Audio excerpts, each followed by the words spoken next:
Leeds, tough town. It's a tough part of the world up there at Yorkshire. So they're a combative crowd.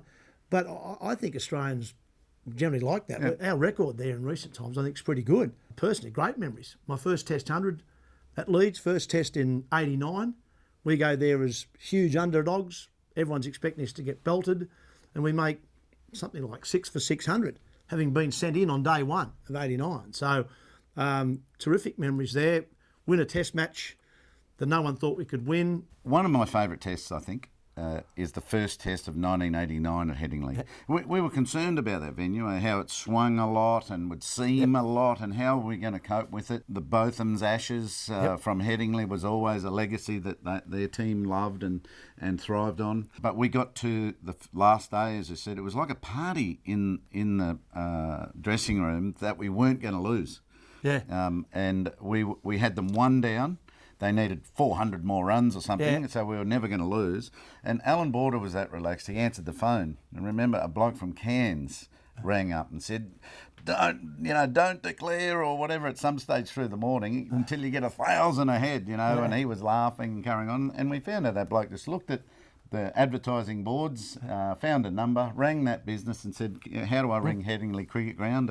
And that's how relaxed we were. Yep. One down at lunch, Merv got bowled Chris Broad with a slow ball. And then... That's right, that stupid leg spin. Then the next, with that attitude, that party attitude, we got 6 wickets in the middle session. And then we've only got to get three wickets in the last session to win this test, which was unwinnable. And we tightened up a little bit then because, geez, hang on, we might win this. That test match was certainly a turning point for, I think, Australian cricket at the time, because we went over there, massive underdogs. We hadn't really won a major test series for a while. We did beat New Zealand, I think, in Australia in about 87, 88.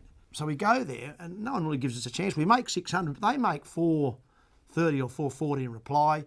Then we make a few more and set them 400 again. Yep. But everyone's thinking, it's now a batting paradise. This will be a draw. Let's just get to Lords. And yet 5 hours later, we win a test match. Always been a fan of David Gower since day one at Headingley. I was 91, I reckon. 92. And just got a shortish ball and fended it off to David Gower at Gully. One of the easiest catch I reckon he's ever dropped in his life. Drops me on 90 odd.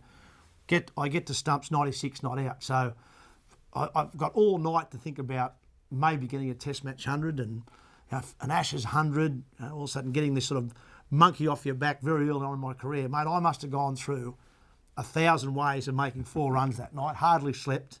Got to the ground and I had a Simon's Grand Monarch bat, which I absolutely loved, had tape around it.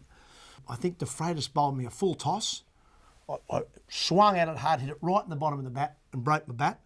So I had to call for a new bat. I'm thinking, oh no, it's all unravelling, the ball went nowhere. I thought, there was a chance to get the 4. And I end up tickling Derek Pringle in swinger down to fine leg. I was batting with Dean Jones, and I've haired off thinking I might get 2. As I go past Dino, he said something like, "You've got it, Tubbs." And I looked around and the fine leg was right around a deep backward square. I didn't even know it was that square, and the ball was sort of getting close to the ropes as I was herring down for 1. I looked around and thought, wow, I've got 100. I've got a test match 100.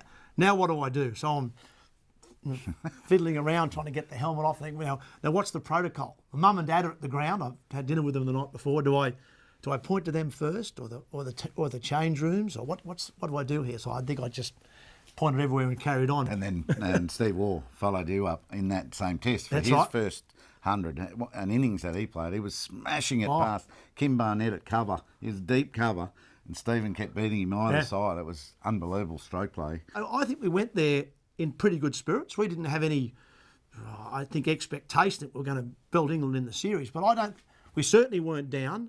The feeling in the side was good, and I think what we needed was Headingley. Just a good, tough test match where we bowled, and Terry was fantastic, just bowled good, steady, line and length. He wasn't swinging it like that.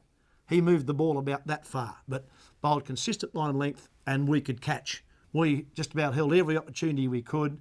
They gave us half a chance, and we held on to it, and that's what made the difference. 97, Jason Gillespie bowled the fastest spell I ever wicket kept to.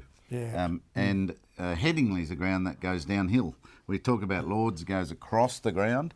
Well, it goes downhill. The pitch is flat and then downhill again. So the wicketkeeper and the slips are standing low when Gillespie bowls up here. A little breeze behind him. Oh, yeah. And that's as fast as I've ever had. And it was good. Our catching was good. So Gillespie was getting good support. I think it was 7 for 43. And, the English had another fast bowler to contend with.